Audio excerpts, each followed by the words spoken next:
జొన్ను తింటే ఆరోగ్యమా అనారోగ్యమా? అసలు నిజం ఇదే. శైలజా క్రియేషన్స్ పరిశోధనా విభాగం ఆరోగ్యమే మహాభాగ్యం అనే శీర్షికపై ప్రత్యేక దృష్టిని పెట్టింది. జొన్ను అనేది ఆవు కానీ గేదె కానీ ఈనిన తరువాత ఇచ్చే పాలని సాధారణంగా మనం జొన్ను పాలుగా వ్యవహరిస్తాం. ప్రోటీన్లు, విటమిన్లు, ఖనిజాలు అన్నిటికంటే ముఖ్యంగా జీవ కణాలతో నిండినటువంటి అద్భుతమైన పౌష్టికాహారంగా మనం జొన్నుని చెప్పుకోవచ్చు.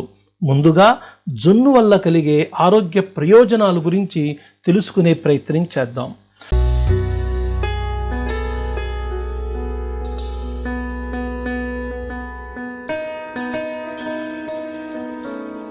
రోగ నిరోధక శక్తిని పెంచే గుణం జొన్నుకు ఉంది.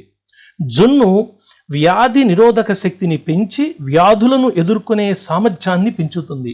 జొన్నును చిన్న పిల్లల నుండి పెద్దవారి వరకు కూడా తీసుకోవచ్చు.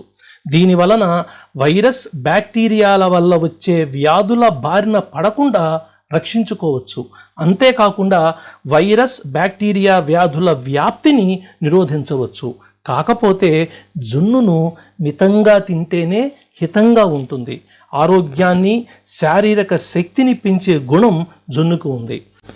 దీనిలో ప్రధానంగా హై ప్రోటీన్ కంటెంట్ ఉండటం వలన మన కండరాలకు మంచి బలాన్ని చేకూర్చి శరీరానికి కావలసిన శక్తిని అందిస్తుంది.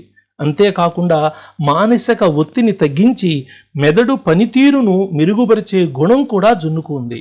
దీనితో పాటు తగిన మోతాదులో స్వీకరిస్తే మన జీర్ణ ప్రక్రియకు సహాయకారిగా పనిచేస్తుంది. ప్రోబయాటిక్స్ ఉన్నందువల్ల పేగుల ఆరోగ్యాన్ని మెరుగుపరిచి గట్ హెల్త్ని పెంపొందిస్తుంది. శరీరానికి తగినంతగా తీసుకుంటే గ్యాస్, అజీర్ణం సమస్యల నుండి కూడా తగ్గించే గుణం ఈ జొన్నుకు ఉంది. ఎసిడిటీకి ఇది ఒక సహజమైన ఔషధంగా కూడా పనిచేస్తుంది. అంతేకాకుండా ఇందులో కాల్షియం అధికంగా ఉండటం వల్ల మన ఎముకలకు, పళ్లకు దృఢత్వాన్ని చేకూరుస్తుంది.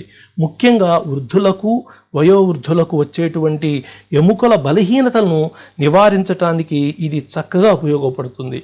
చర్మ సౌందర్యానికి, ఆరోగ్యాన్ని పెంపొందించుకోవటానికి, నిగారింపును కలిగించి మృదుత్వాన్ని పెంచటానికి కూడా జొన్ను ఉపయోగపడుతుంది. యాంటీ ఏజింగ్ గుణాలను జొన్ను కలిగి ఉంది. జొన్నును ప్రతిరోజు తీసుకోవడం కంటే అవకాశం ఉన్నప్పుడు అప్పుడప్పుడు తగిన మోతాదులో మితంగా తీసుకుంటే చాలా రకాల ఉపయోగాలు మనకు కలుగుతాయి. జొన్ను వల్ల వచ్చేటువంటి దుష్ప్రభావాలు ఏమిటో తెలుసుకుందాం. పాల ఉత్పత్తుల వల్ల ఎలర్జీ ఉన్నవారు వారు జొన్నుకు దూరంగా ఉండటమే మంచిది. కొన్నిసార్లు పడకపోతే చర్మంపై దద్దుర్లు, ఊపిరాడకపోవటం, కడుపు నొప్పిగా ఉండటం వంటి లక్షణాలు కూడా మనం గమనించవచ్చు. కొంతమందికి లాక్టోస్ ఇంటాలరెన్స్ ఉంటుంది. వారు జొన్నుకి దూరంగా ఉండటమే మంచిది. ఎవరైనా డయేరియాతో బాధపడుతూ ఉంటే వారు జొన్నును తీసుకోకూడదు. జొన్ను అధికంగా తీసుకుంటే జీర్ణ సమస్యలు తలెత్తుతాయి. వాంతులు, వాతపు నొప్పులు వంటి అనేక సమస్యలను కూడా ఎదుర్కొనవలసి వస్తుంది. అందుకనే గమనించి జొన్నును తినాలి, పరిమితంగా తీసుకోవాలి.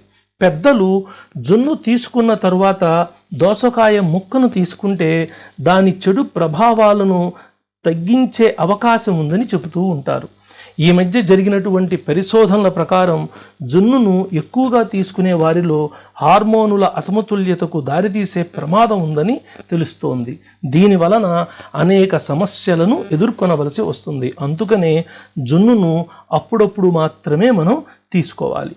ముఖ్యంగా గర్భిణీ స్త్రీలు, హార్మోన్ ఇన్బ్యాలెన్స్ ఉన్న వ్యక్తులు డాక్టర్ సలహా మేరకు మాత్రమే తీసుకోవాలి. శుభ్రమైన వాతావరణంలో తీసిన జొన్ను పాలను మాత్రమే వాడాలి. అపరిశుభ్రంగా ఉన్న పరిసరాలలోది తీసుకోకూడదు.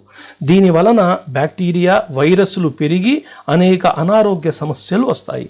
జొన్ను యొక్క ఆరోగ్య లాభాలు దాని స్వచ్ఛత మీద మాత్రమే ఆధారపడి ఉంటుంది.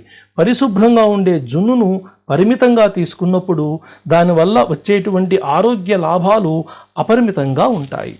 అందుకనే ఈ విషయాలను గమనించి జొన్నును పరిమితంగా తీసుకుంటూ హితంగా ఉండేట్లుగా చూడాలి. సర్వే జనా సుఖినో భవంతు.